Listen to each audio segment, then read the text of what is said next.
हाँ जी, तो कैसे हो आप लोग। आप सबका बहुत बहुत स्वागत है इस यूट्यूब चैनल पे। दोस्तों आज की इस वीडियो में हम लोग सॉल्व करेंगे। आप लोग देख सकते हो ये हिंदी का आप लोग का पेपर है। आप लोग का जो 24 फरवरी को एग्जाम होने वाला है हिंदी का, उसमें सेम टू सेम डिट्टू क्वेश्चन देखने को मिलेंगे इस पेपर सेट से। तो चलो सॉल्व करते हैं पूरे के पूरे इस पेपर सेट को।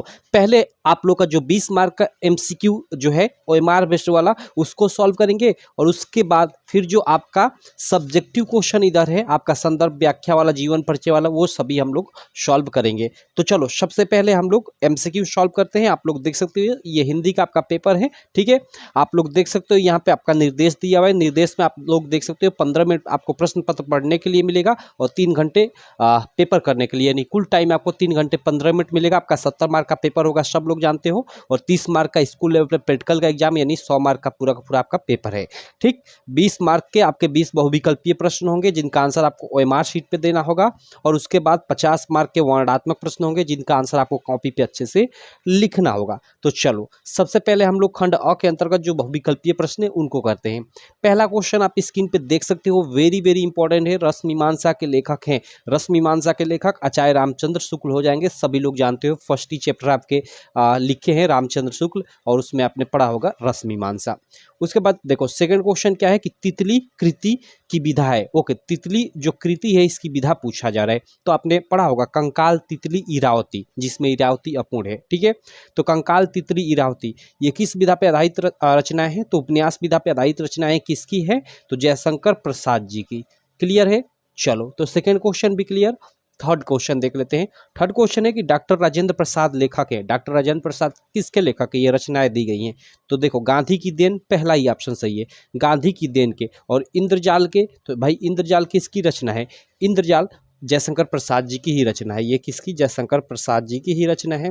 हिंदी साहित्य का इतिहास, ये हम लोग के शुक्ल जी की रचना है, आचार्य रामचंद्र शुक्ल जी की ही रचना है। और हिंदी साहित्य विमर्श ये उतनी इम्पोर्टेंट नहीं है, फिर भी अगर आप मतलब इसको याद करना चाहते हो तो कर सकते हो। ये पद्मलाल पुन्नालाल बख्शी जी की है, कर लो आपका मन, ठीक है।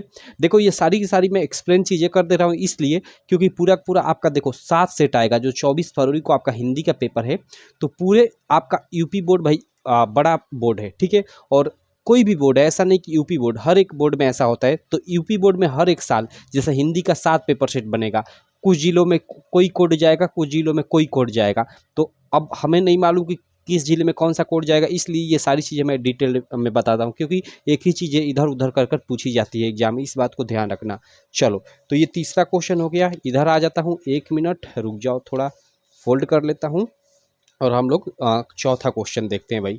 चौथा क्वेश्चन यहाँ पे देख सकते हो, साहित्य और कला रचना है। साहित्य और कला किसकी रचना है? तो भगवत शरण उपाध्याय की। सीधे सीधे आप लोग याद रखना। आपका जो फोर्थ क्वेश्चन है इसका सी वाला बिल्कुल राइट ऑप्शन हो जाएगा। यहाँ पे है कि शुक्लोत्तर युग के लेखक है। दिए गए ऑप्शन के अनुसार आपका धर्मवीर भारती, डी वाला बिल्कुल राइट ऑप्शन हो जाएगा। प्रश्न संख्या 6 है कि रीतिकालीन कवि हैं। भाई रीतिकालीन कवि कौन है? तो पद्माकर जी हैं, ठीक है। पद्माकर, ये सारे के सारे गलत हो जाएंगे। क्लियर? पद्माकर जो है रीतिकालीन के एक फेमस कवि है, रीति काल के, ठीक है। आगे चलते हैं। प्रश्न संख्या 7, छत्रसाल दशक के रचयिता है भाई भूषण जी। छत्रसाल दशक भूषण जी की एक फेमस रचना है और ये भी एक रीतिकालीन कवि है। क्लियर? चलो माफ करना। सातों के बाद 8वां प्रश्न है, तार सप्तक के संपादक है। भाई तार सप्तक जो है काव्य संग्रह, उसके संपादक सच्चिदानंद हीरानंद वात्स्यायन अज्ञेय हैं, ठीक। शार्ट में इनका नाम कहीं कहीं अज्ञेय भी लिखा होता है, ये इनका पूरा नाम है बड़ा सा। प्रश्न संख्या 9 है कि सुमित्रानंदन पंत की रचना है। सुमित्रानंदन पंत की रचना हमें दिए गए इन जो 4 ऑप्शन है इनमें से बताना है। ज्ञानदीप, युगवाणी, प्रेम वाटिका, छड़दा। तो देखो आपकी जो यहाँ पे है प्रेम वाटिका, ये तो रसखान की रचना है। रसखान जी है ना, और इनको याद रखना, रसखान एक रीतिकालीन भक्तिकालीन कवि है, ठीक है। भक्तिकाल के फेमस कवि हैं और आपसे पूछा जाता है कि निम्न में से भक्तिकालीन कवि हैं, और आपका मतलब उसमें से कई कवियों का नाम दे देगा तो उसमें से आपको छांटना होगा, ठीक है। तो वो आपके रसखान जी हैं, काफ़ी फेमस है, याद रखना। क्लियर? हमें क्या पूछा जा रहा है प्रश्न कि सुमित्रानंद पंत की रचना है, तो ये तो रसखान की है, तो ये तो रचना नहीं है। अगर हम लोग छड़दा की बात करें कि छड़दा किसकी है, तो ये महादेवी वर्मा जी का निबंध संग्रह है, ठीक है। और युगवाणी किसकी रचना है, तो युगवाणी पंत जी की ही रचना है। बाकी ये ज्ञानदीप उतनी इंपॉर्टेंट नहीं है, बाकी आप याद रखना चाहते हो तो शेख नबी की ये रचना है, आप कर सकते हो। प्रश्न संख्या 10 है कि स्मृति की रेखाएं साहित्य की विधा है, ठीक है। जीवनी, भेंट वार्ता, संस्मरण, नाटक। ऐसे देखो, जीव स्मृति की रेखाएं और अतीत के चलचित्र, ये रेखा चित्र विधा पे आधारित रचना है, लेकिन दिया नहीं है। कहीं कहीं इसको संस्मरण भी लेता है, तो ऑप्शन के अनुसार हम संस्मरण पे ही कर देते हैं क्लिक। आगे चलते हैं अगले प्रश्न पे। अगला प्रश्न यहाँ पे देख सकते हो, प्रश्न संख्या 11 है कि करुण रस का स्थायी भाव है। देखो, करुण रस का स्थायी भाव पूछा जा रहा है, तो करुण रस का स्थायी भाव करुणा, शोक, ये डी वाला बिल्कुल राइट ऑप्शन हो जाएगा। निर्वेद किसका होता है, तो निर्वेद होता है शांत रस का, ठीक है। भय है यहाँ पे, तो ये भयानक रस एक होता है, भयानक रस का होता है भय, ठीक है। और विस्मय किस रस का स्थायी भाव होता है भैया, तो ये आपका एक होता है रस अद्भुत, अद्भुत रस का, ठीक है। अद्भुत रस का मतलब विस्मय होता है, ठीक। उसके बाद एक रति होता है, याद रखना रति, ये श्रृंगार रस का होता है अस्थाई भाव, काफ़ी इंपॉर्टेंट है। चलो, ये जो चीज़ें जितनी भी बताई याद आप कर लेना। आगे चलते, और देखो एक हास्य रस आता है, हास्य रस का स्थायी भाव मतलब हास्य या हंसी होता है, ठीक है। हास आप लोग याद रखना। आगे चलते हैं, प्रसंग के 12 पीपर पात्र सरिस मंडोला में अलंकार है। कितनी बार मैं आपको बता चुका हूँ, उपमा अलंकार, ठीक है, काफ़ी फेमस पंक्ति है। यहाँ पे अगला प्रश्न देखते हैं, प्रश्न संख्या 13 कि सुनि केवट के बैन, प्रेम लपेटे अटपटे, बिसरे करुणा एन, चितई जानकी लखन तनु। उपयुक्त पंक्ति में हमें छंद बताना है कि इस पंक्ति में हमें कौन सा छंद है। तो इसमें सोठा छंद है, आप मात्राएं भी गिन सकते हो, बाकी आप डायरेक्ट याद रखना, क्योंकि ये डायरेक्ट आपके एग्जाम में क्वेश्चन फंसने वाला है। बाकी प्रश्न संख्या 14 के अनुचर शब्द में प्रयुक्त उपसर्ग, उपसर्ग क्या होता है, जो किसी शब्द के पहले लगाओ, तो चर के पहले अनु लगा है तो अनु उपसर्ग यहाँ पे हो जाएगा। प्रश्न संख्या 15 की नेह तद्भव शब्द का तत्सम रूप है, तो स्नेह हो जाएगा।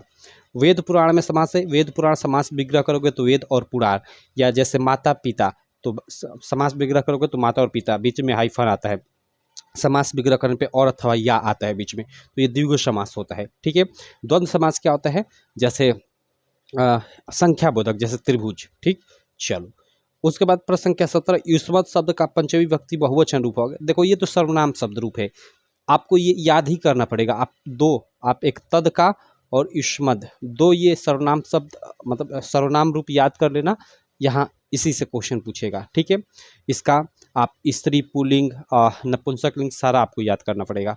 तो जो प्रश्न पूछा है इसके अनुसार ये सी वाला युष्मत राइट ऑप्शन है। चलो, प्रश्न संख्या 18 की भाववाच्य में किसकी प्रधानता होती है। देखो, ये वाच्य से रिलेटेड प्रश्न है, पिछले साल ये जुड़ा था टॉपिक। वाच्य, देखो वाच्य के प्रकार कभी कभी आपसे पूछ लेगा, तो 3 प्रकार के होते हैं, कर्मवाच्य, कर्तृवाच्य और भाववाच्य। कर्मवाच्य में कर्ता की प्रधानता, कर्तृवाच्य में कर्ता की प्रधानता, कर्मवाच्य में कर्म की प्रधानता और भाववाच्य में भाव की प्रधानता। तो भाववाच्य में किसकी प्रधानता है, तो भाव की, और भाव की कहीं दिया नहीं है, तो सभी ऑप्शन गलत है, तो इनमें से कोई नहीं आपका सही हो जाएगा, ठीक है। प्रश्न संख्या 19 है कि वाक्य के कितने तत्व होते हैं। भाई, ये वाक्य का स्वरूप, ये भी नया टॉपिक पिछले साल जुड़ा था, तो उससे रिलेटेड प्रश्न है। तो वाक्य के कितने तत्व होते हैं, तो 2, ठीक है। कौन कौन से, जैसे देखो मैं लिखता हूँ, राम स्कूल जाता है, तो आपने पढ़ा होगा यहाँ राम क्या है, सब्जेक्ट है, और बाकी जो बचा वो क्या होता है, प्रेडिकेट होता है। तो यही उद्देश्य और विधेय मतलब 2 तत्व होते हैं, ठीक है, तो वही है। आगे चलते हैं, प्रश्न संख्या 20 है कि अविकारी पद को अन्य किस नाम से जाना जाता है। देखो, ये विकारी और अविकारी शब्द ये भी पिछले साल ही जुड़ा था, ये तीनों का तीनों टॉपिक, ये नया टॉपिक जुड़ा हुआ है आपके एग्जाम में। तो अविकारी पद को अन्य किस नाम से जाना जाता है, तो अव्यय पद के नाम से जाना जाता है, और इनकी संख्या 4 है। देखो, एक हो गया आपका विकारी शब्द, ठीक है, विकारी, और एक हो गया आपका अविकारी। देखो, आप पढ़ते हो ना संज्ञा, सर्वनाम, विशेषण, क्रिया, तो शुरू के जो 4 होते हैं वो आपके विकारी होते हैं, और उसके बाद क्रिया के बाद क्रिया विशेषण या आगे के जो 4 होते हैं वो अविकारी होते हैं। और ये भी याद रखना, विकारी पे लिंग, वचन, कारक आदि का प्रभाव पड़ता है, लेकिन अविकारी पे नहीं पड़ता है। बस ये जो जितनी चीज़ें बताया आप बस याद कर रखना, इन्हीं से आपके एग्जाम में क्वेश्चन बन जाएगा, चाहे आपका कोई भी सेट हो। तो ये चलो, ये हम लोग के 20 MCQ हो गए।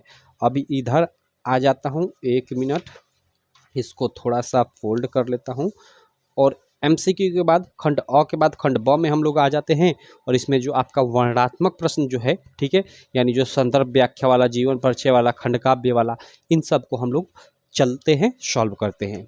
देखो, इसमें पहला प्रश्न आप सब लोग जानते हो कि गद्यांश संबंधी रहेगा, 2 गद्यांश दिया रहेगा अथवा कर देखो एक ये गद्यांश दिया है और यहाँ एक दिया है, और ये देखो ये अथवा कर दिया, यानी ये करो या ये करो, दोनों से रिलेटेड 3-3 ठे प्रश्न पूछा है, तीनों का उत्तर देना होता है जिसका आपको 6 मार्क मिलता है। ठीक है, तो इसमें देखो ये पहला गद्यांश है, मित्रता के लिए ये आवश्यक नहीं है कि 2 मित्र एक ही प्रकार के कार्य करते हो या एक ही प्रकार के रुचि रखते हो, यहीं से आप पहचान गए कि ये मित्रता वाला आपका चैप्टर है, उससे लिया गया है। ठीक है, और बाकी अथवा में देखो ये अजंता संसार की चित्रकलाओं में, तो यहीं से यहाँ भी इसको भी पहचान गए कि अजंता वाले आपके चैप्टर से ये है। तो देखो इन दोनों में से इसका भाई यहाँ पे हमेशा व्याख्या करने को प्रश्न पूछता है, तो इसका व्याख्या करना आसान रहेगा, तो सारे बच्चे इसी को करेंगे, और आपके पेपर सेट में ये फंस जाए तो आप इसी को करना, क्योंकि इसका व्याख्या आप अच्छे से लिख सकते हो। ठीक, तो प्रस्तुत अवतरण का इसका हमें संदर्भ लिखना है। तो भाई ये चैप्टर किससे लिया गया है? मित्रता चैप्टर से लिया गया है, और इसके लेखक कौन है? तो आचार्य रामचंद्र शुक्ल है। मैं 60 में लिख देता हूँ, तो अब आसानी से इसका संदर्भ लिख सकते हो। भाई चैप्टर का नाम मालूम चल गया, लेखक का नाम मालूम चल गया, आसानी से व्याख्या लिख सकते हो, तो आप इसका उत्तर लिख देना। ठीक है, 2 मार्क मिल जाएंगे। प्रस्तुत गद्यांश हमारी पाठ्य पुस्तक हिंदी के मित्रता नामक पाठ से लिया गया, जिसके लेखक आचार्य रामचंद्र शुक्ल है, ऐसे कर और रेखांकित अंश की व्याख्या, आप रेखांकित अंश की व्याख्या हेडिंग डालकर और उसमें व्याख्या बनाकर लिखना कि निम्न रेखांकित अंशों के माध्यम से लेखक कहते हैं कि क्या कहते हैं। अब यहाँ पे पढ़ लो, और पढ़कर ये जो रेखांकित अंश किया है इसको थोड़ा अपने हिसाब से मॉडिफाई कर लिख दो, ये तो आसानी होता है इसका व्याख्या करना, तो इसका 2 मार्क मिल जाएगा। और ये पढ़ोगे तो इस तीसरे प्रश्न के पूरे गद्यांश को पढ़ोगे तो इस तीसरे प्रश्न का भी उत्तर मिल जाएगा, तो इसको भी आप कर दोगे तो 6 मार्क मिल जाएगा। अगर आपको क्लियर नहीं है गद्यांश तो आप ना अपनी बुक से या क्वेश्चन बैंक से कहीं से भी देखकर इसको अच्छे से क्लियर कर लेना। ठीक, बाकी इसको भी आप क्लियर कर लेना, ये आपका अजंता वाला चैप्टर है उससे है। ठीक है, और जिसको लिखा है किसने? तो भगवत शरण उपाध्याय जी ने। ठीक है, मैं चैप्टर का नाम, लेखक का नाम बता दिया, पहला प्रश्न कर ही लोगे। ओके, प्रस्तुत अवतरण के में शीर्षक का नाम लिखना है, तो शीर्षक का नाम अजंता तथा लेखक का नाम भगवत शरण उपाध्याय है, ऐसे लिख दोगे, बस आपका 2 मार्क मिल गया। रेखांकित अंश की व्याख्या आप करते रहना, और ये एक प्रश्न है, पढ़ोगे तो उत्तर मिल जाएगा, तो ये 6 मार्क यहाँ। तो ये करो या ये करो, आपका मन, मैं दोनों बता दिया। बाकी आगे चलता हूँ। सेकंड प्रश्न आपका क्या रहेगा? सब लोग जानते हो कि जैसे 2 गद्यांश थे, यहाँ पे 2 पद्यांश होंगे, अथवा कर एक पद्यांश होगा, दोनों में से कोई एक ही आपको करना होगा। चलो मैं यहाँ पे दोनों आपको बता देता हूँ। निर्गुण कौन देश का उवासी, मधुकर कहीं समझाओ सौदे, बुझती साच न आसी, कोहे जननी को नारी को दासी। भाई ये पद जो आपका सूरदास जी द्वारा लिखित है, पद चैप्टर या पद शीर्षक, ठीक है, उससे है। ठीक है, तो ये आप कवि हो गए, तो इनका ये पद्यांश हो गया, तो अब इसका संदर्भ लिखना होगा। इसमें रचयिता शब्द यूज करोगे, ठीक है, लेखक शब्द नहीं यूज करोगे, तो आसानी से संदर्भ लिख लोगे। और रेखांकित अंश की व्याख्या, इसका व्याख्या करना काफ़ी मतलब थोड़ा कठिन होता है, लेकिन इसका अर्थ जानते हो तो आसानी से कर लोगे। ठीक है, तो रेखांकित अंश की व्याख्या में हेडिंग डालकर, इसका अर्थ जानते हो तो बना कर अच्छे से लिख देना, नहीं जानते हो तो आप क्लियर कर लेना इसका अर्थ, मतलब बहुत भारी नहीं है। ठीक है, चलो, और उपयुक्त निर्गुण ब्रह्म, चलो ये एक प्रश्न की मतलब है, पढ़ोगे तो उत्तर मिल ही जाएगा। मैं आगे चलता हूँ। अथवा में कर देखो, ये चींटी वाला, चींटी को देखा हुआ सरल काली रेखा, जो आपका चींटी वाला चैप्टर है ना, आपका चींटी वाला चैप्टर है, जिसको लिखा है किसने?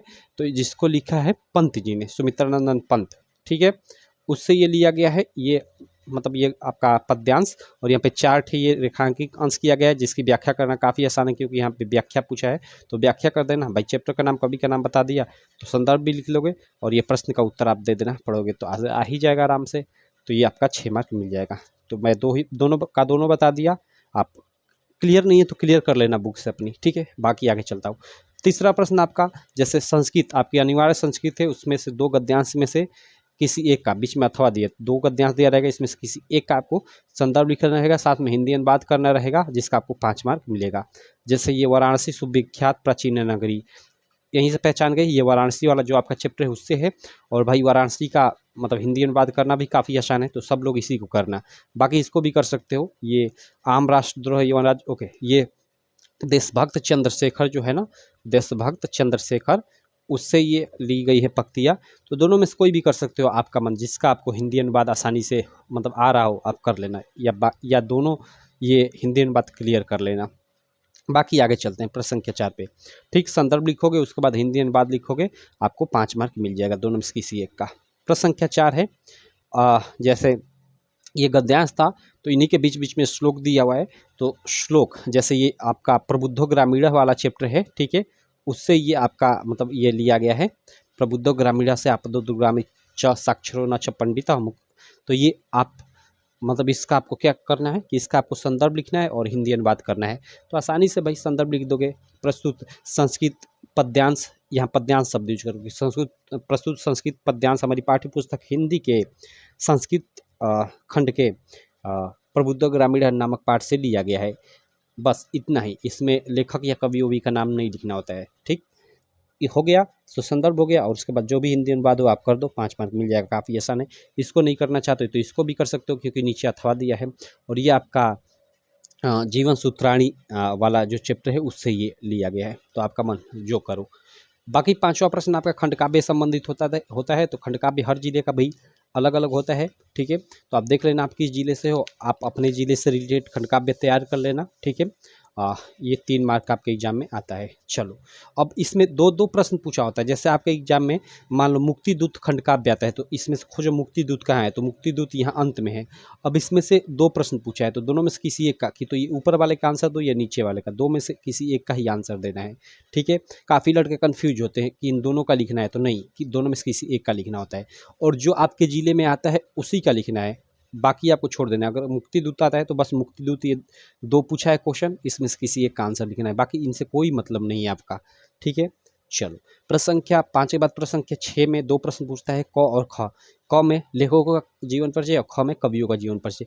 लेखकों में अगर आप याद नहीं किए हो तो कर लेना, जयशंकर प्रसाद जी का। ठीक है, उसके अलावा रामचंद्र शुक्ल जी का और एक रामधारी सिंह दिनकर का। इन 3 लोगों का कम से कम याद कर लेना, आपके एग्जाम में फंस जाएगा। ठीक है, उसके बाद कवियों में अगर मैं बात करूं तो आप तुलसीदास जी का, महादेवी वर्मा का, सूरदास का। ठीक है, और एक आप मान लो सुमित्रानंद पंत या किसी एक और का। कम से कम तो 4 लोगों का याद ही कर लेना। ठीक है, और जीवन परिचय आप अच्छे से एकदम संक्षिप्त परिचय आपको बनाकर लिखना है। ठीक है, संक्षिप्त परिचय नहीं बनाओगे तो आपका मार्क कट जाएगा, तो इसलिए संक्षिप्त परिचय बनाकर अच्छे से आपको जीवन परिचय लिखना है मेरे दोस्त। ठीक है, तो आपका यहाँ से 5-5 10 मार्क क्लियर हो जाएगा। बाकी आगे चलते हैं। आगे प्रश्न के साथ ये भी काफ़ी आसान रहेगा। आपका एक श्लोक लिखना रहेगा, और ऐसा श्लोक लिखना रहेगा जो आपका मतलब इस प्रश्न पत्र में ना आया हो। जैसे यहाँ पे 2 पीछे श्लोक यहाँ पे आया था ना, यहाँ पे आपका संदर्भ और हिंदी अनुवाद करने का, तो इसको नहीं लिखना है, कोई दूसरा लिखना है। कम से कम 3 ठे श्लोक याद कर लेना, आसान श्लोक याद कर लेना, कि 2 वहाँ फंस जाए तो एक आपके पास रहे तो यहाँ लिख दो, आपका 2 मार्क वेस्ट ना हो जिससे। चलो, तो ये 7वां प्रश्न हो गया। 8वां प्रश्न, यहाँ पे 4 प्रश्न संस्कृत का जो आपका चैप्टर है उनमें से रहेगा, उनमें से किसी 2 का ही उत्तर देना रहेगा, जिसका आपको 2 मार्क मिलेगा। तो देखो, जैसे ये प्रश्न है, श्वेतकेतु कस्य पुत्र आसीत, तो कस्य की जगह आरूढ़ेषु कर दो, क्योंकि वो आरूढ़ी का पुत्र था। ये इसका आंसर बड़ा है तो इसको मान लो मैं छोड़ देता हूँ। आतुरस्य मित्रम कह भवति। ठीक है, इसका भी आंसर दे सकते हो। ठीक है, आतुरस्य मित्रम कह का जगह विस्कम भवति कर दो। ठीक है, तो 2 का हो ही गया, बस आपका काम खत्म। 2 ही करना होता है। बाकी इसका भी बता देता हूँ कि चंद्रशेखर स्वपितु नाम किम अकथयत। भाई चंद्रशेखर ने अपने पिता का क्या नाम बताया भाई, तो स्वतंत्र बताया। ठीक है, तो यहाँ किम के जगह स्वतंत्र कर दो, कि चंद्रशेखर स्वपितु नाम स्वतंत्र अकथयत। ठीक है, और अपना खुद का नाम क्या बताया। ठीक है, स्वनाम किम अकथयत अगर आ जाए तो अपना खुद का नाम आज़ाद। ठीक है, चलो, तो ये प्रश्न संख्या 8 भी क्लियर। प्रश्न संख्या 9, भाई जो भी यहाँ पे देखो ये टॉपिक दिया गया है, इस पर आपको निबंध लिखना है, तो आप कोई भी एक टॉपिक चूज कर इस पर निबंध लिख देना। ठीक है, अच्छे से रूपरेखा तैयार कर आपको 7 मार्क मिल जाएगा। और निबंध अपनी ही भाषा में लिखना है, ऐसा नहीं कि जैसे बुक में लिखा हुआ है एकदम रचनात्मक शब्द, वैसा नहीं। आप अपने हिसाब से जो आपके मन में है आप तो लिख देना, आपका मार्क मिल जाएगा, कोई दिक्कत नहीं होगी। बस लिख दोगे आपको नंबर मिल जाएगा। उसके बाद अंत में जो प्रश्न रहेगा, प्रश्न संख्या 10, ये पत्र लेखन संबंधित रहेगा। जो भी टॉपिक दिया रहेगा, इन 2 टॉपिक दिया रहेगा, कभी कभी एक भी दे देता है। ठीक है, और उनमें से चूज कर किसी एक पे आपको पत्र लिखना होगा। जैसे बिजली समस्या के निवारण है तो अपने जिले के बिजली विभाग को एक शिकायती पत्र लिखना है, या अथवा कर यहाँ पे है कि बोर्ड परीक्षाएं अगले महीने से है, परंतु अंग्रेजी और गणित का पाठ्यक्रम पूरा नहीं हो पाया है। पाठ्यक्रम पूरा न होने के कारण का उल्लेख करते हुए अंग्रेजी और गणित विषयों की अतिरिक्त कक्षाएं आयोजित करवाने हेतु तो अपने विद्यालय के प्रधानाचार्य को प्रार्थना पत्र लिखिए। ओके, तो ये 2 टॉपिक है, दोनों टॉपिक में से आपका मन किसी एक टॉपिक को चूज कर आपको पत्र लिखना है, जिसका आपको 4 मार्क मिलेगा। तो ये रहा पूरा का पूरा पेपर। हमने पूरा का पूरा एक तरह से पूरा का पूरा सॉल्यूशन इसका करा दिया। आशा करता हूँ कि आपको ये वीडियो काफ़ी अच्छी लगी होगी। वीडियो अच्छी लगी तो चैनल को सब्सक्राइब करना, वीडियो को लाइक करना और अपने सारे दोस्तों में इस वीडियो को शेयर करना भी बिल्कुल मत भूलना। बाकी आप कमेंट ज़रूर करना, ठीक है, कि आपको ये वीडियो कैसी लगी। चलो मैं मिलता हूँ बाकी नेक्स्ट वीडियो में, तब तक के लिए थैंक यू।